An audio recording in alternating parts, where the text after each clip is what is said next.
All right, big update for Lightmagic Studio. This is now version 7, okay? And I've got Blender 4.0.2. And if you would go back to Blender 3.6, which is where I have this one installed so I can do it, this is Lightmagic Studio 6. And if we were to throw in an object and a light, you'll see that if I dupe these a few times and then do the show lights, you get this big drop down list that starts, and then if I do this, then you've got this ridiculous list going on. And that was really the best I could do then, but since then I've learned a lot about making add-ons. So switching the object, then of course you have the same situation with the object. It's gross and it's not very useful, and I'm sure that everybody that got this add-on liked it for probably the Gobos and some of the extra lighting and camera features, and not that. So now, what do we have?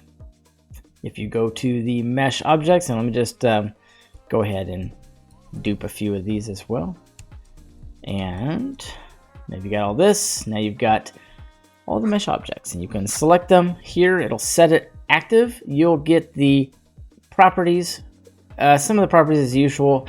You know, some shading. You'll be able to jump into vertex, edge, and face real quick, and then jump back into object mode. You've got an exposure here. You've also got it down the way just a little bit. Let me just close all this stuff up for now because we don't need all that stuff. So this is kind of compact, a little bit better. And if you go to lights, you can now select any light in the scene, hit Alt-X, and change the light intensity, as you can see right here. And then if you've got any cameras in the scene, you'll be able to select said camera and hit Alt-C and change the focal length. And then you'll have all those controls one at a time. And if you're just not wanting to switch this thing all the time, then you can just go to all objects and hunt it down. It should be in the numerical and alphabetical order as it shows here. And then you'll be able to select any one of those objects. And this is going to be the icon gallery for all your objects, like all types.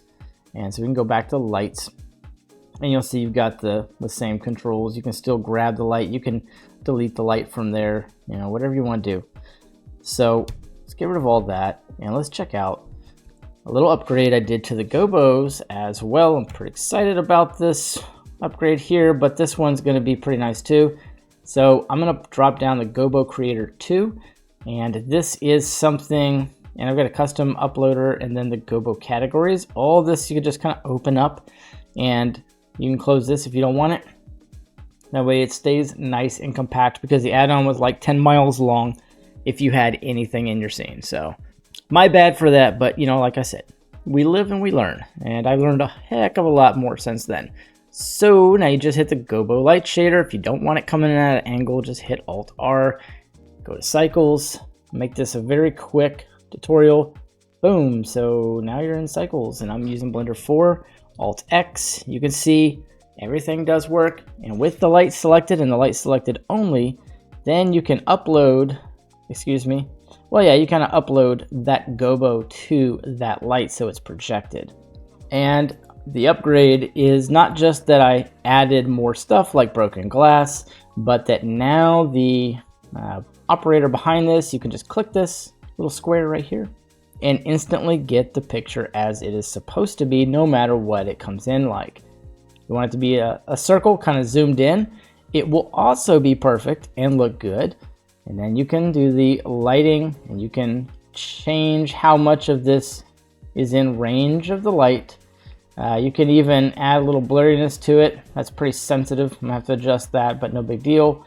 And there you go. So now you can get the light perfect along the edges, and no more of that bending and warping that I had before. And it's the same with everything. You click that little square, it just makes it perfect.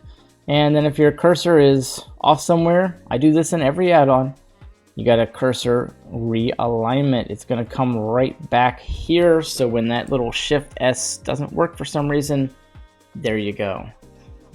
And as far as my glitches go, it took me like an hour to get this thing to work right. I found out that the microphone volume was actually down on the physiological microphone itself, which was a real pain in the patoot.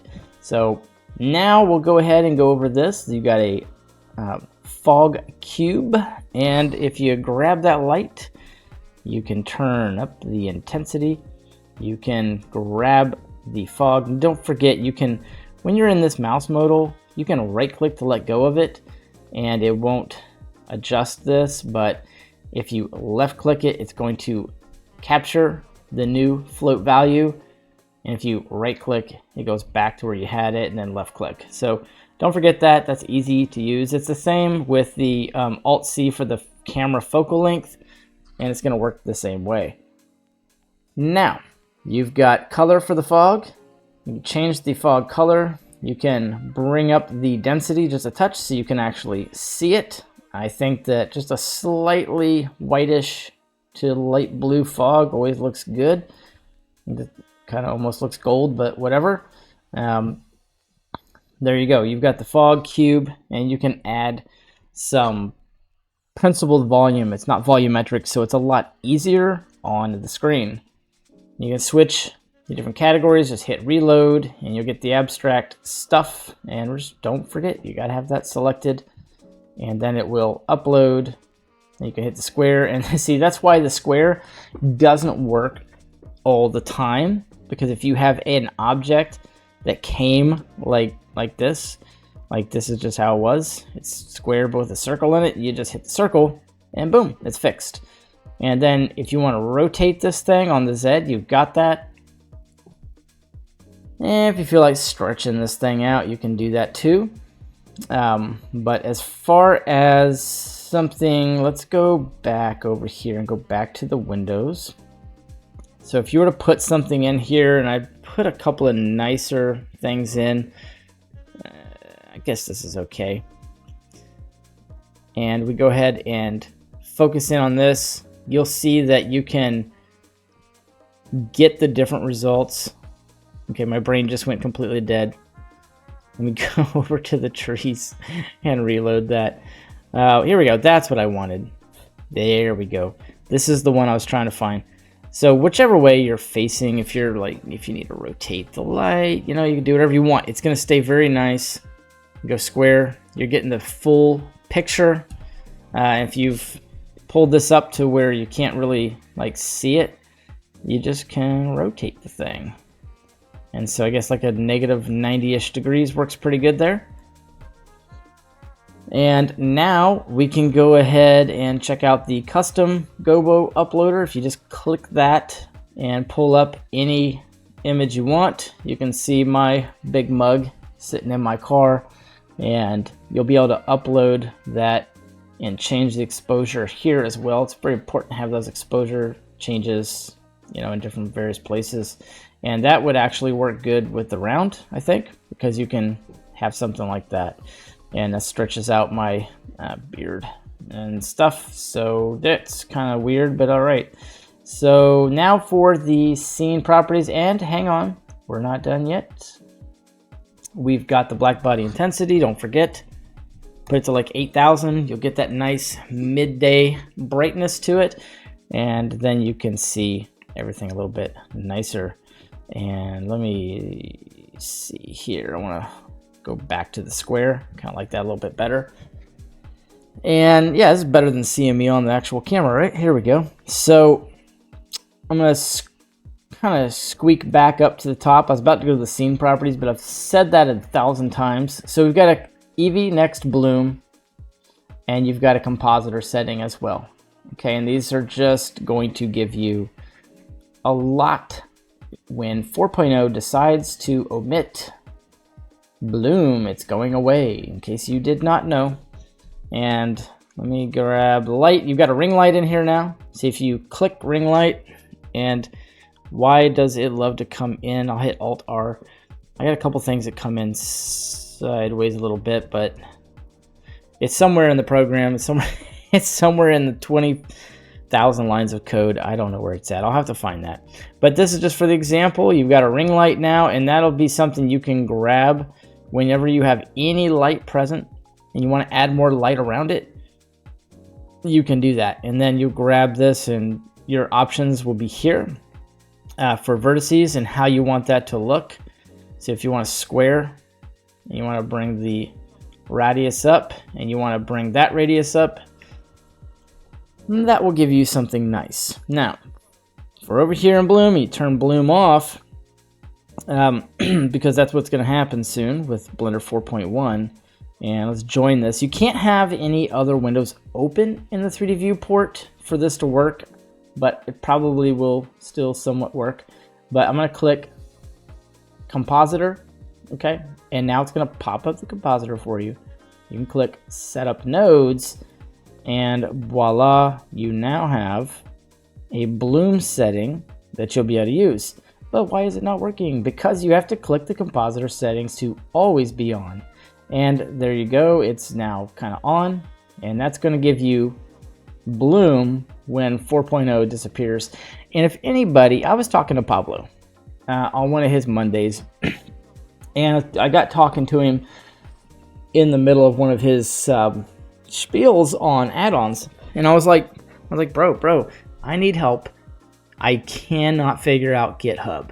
So if any of you guys are out there and you want to take my little add-on for this, and I've got an EV Next add-on, I actually offer it free, and submit it to GitHub so it can be in Blender 4.1 just to give something back to the community, like when they have the next LTS release, and I'll snazz it up and make it look a little nicer. But that would be really something, because I can't figure that out. I don't have the time anyways, so I like work up 50 plus hours at my job, and then I come home and do like 25, 30 plus hours of this. So I'm like 75 hours a week. And so I don't really have time to even figure out the GitHub stuff. It's kind of confusing. So don't mess with the posterize. Like I said before, if you want to do this with a camera, I don't know if I ever said it or not, but I'm going to go for the camera here, Control Alt 0. Okay, why am I not grabbing a camera? Where are they? Did I delete them? And I'll probably have to put a purge in here because those cameras are still kind of hanging around. So we're going to purge. Yeah, so there they are, 8 cameras. So I don't have any cameras that are live in the scene, but as soon as you put one in, the camera will show up, and then you can select it and hit Control Alt 0 if you don't know. I'll go back over to Eevee, and I think this works in cycles too, because this is like a bloom all the way around. It's compositor stuff, right? So you can use this anywhere you want. And when you're in the camera view here, you can click, and let's just close that up. You can click just camera. So when you pull away, there's no bloom. Go back to camera. Go away, come back, away, come back, away, come back. There you go. So there you go. You've got that. And the more you blur that, the more bloom you will get. And just click always. Or you can just disable it. You can do whatever you want. And you can get quite a good bit of the bloom here. This, I mean, it's not like limited, right? So you can do whatever you want. And I believe this has a material on it, but it's probably under geometry nodes. So yeah, okay, so there's a material here. You can add one if you want, if you can't access it. I believe if you go to shader, and this says ring light group, ring light, let's see, material is not there. So just under emission. Let's see if we can find it. There it is, look at that. So boom, there's emission. And I probably could output a color over here, but I think it's easy enough for you guys to get in there and find it. 2 seconds, but I'll put a color in there with the next, like 7.1 or something. I'll put another factor in here so you guys can change the color right here instead of doing this, but still pretty quick. And I think that's it other than storing scene objects. I'm going to go over it again. I do have this shadow light thing. It's kind of, I never got a chance to finish it, just to be straightforward with you. It's a little animation thing. You can put lights through that and everything. It's cool, but it's not done. So I just threw it in there. You guys do whatever you want with it. And like I said, you can change this ring light to do whatever you want. You can shade this smooth. I'm not sure if that's going to make much of a difference. But you have a lot of options with it. And now for the scene properties, hit A for all. You can add it. You can scale down mesh objects, move anything, rotate whatever you want. And I think I still got that camera. Where's that camera at? Or did I delete it? Okay, so it's back a little bit. There we go. Okay, good. So the camera is here and the rotations, everything. So just then hit A again, and all you have to do is hit plus again. Now you can iterate between all of these and it will store tons and tons and tons of properties. It should store, as far as I know, every single light property. And so if we store that and go between it, you'll see it changes everything. All right, and before I forget it, there is an LM Studio light setup here. It's going to give you a multi-light, sun, tri-lights that are specifically area, point, and spot. You also have a pie menu. Y will pull this up as well. Then if you go into edit and preferences and check out LM Studio 7, drop it down, you'll see camera focal length, light intensity, grid lighting, which is Alt L. It's just some presets, view through object, isolate object view, view through camera, align camera to view, frame on selected, because sometimes you get out of screen and if you are like way back on something and you just kind of lost where you're at, you can just hit Alt L and then frame on selected. And also, you don't have to do that, you just hit F, it'll frame in on that too, but whatever you want to use. And then if you want to change any of these, you just click it and then press a key. So if you want to hit Shift Alt B, then that's what it's going to be. You hit Shift Alt B and now your camera focal length is going to work like that. And that's easy. You got to remove, you got documentation. If you do click on documentation, it's actually going to take you into the real documentation so you can kind of see what's going on with the add-on. I've uploaded some new pictures to it and stuff so you can see. It's very extensive. I've got a lot of stuff I did with Lightmagic Studio. You can see some new things. Some of this might actually be obsolete for 4.0 because they changed some of the lighting, but regardless, there's still some fun facts in here that will help you understand spotlights and global illumination and all kind of good stuff. Now, something I don't do very often is I don't use left click, or rather right click context menu, but if you guys use the right text context menu and you want something inserted in here, some kind of new function, I'm game, I'll put it on there. Or you want one of these functions to be in the right click menu so you can do it much quicker. It's what you're used to. I'll put a whole menu in there. Whatever you guys need, just let me know and I will make that happen. Smash that subscribe, smash that like. Go pick up this add-on if you like it on the Blender Market. And like I said, there's a call out to anybody who wants to just put that free add-on for free on GitHub. I'll give whoever it is, I'll give you Lightmagic Studio 7 free if you haven't got it already, and a couple other add-ons just to compensate, because I want one of those add-ons on there, man. It'd be cool and you get paid something. So appreciate you. See you guys in the next one.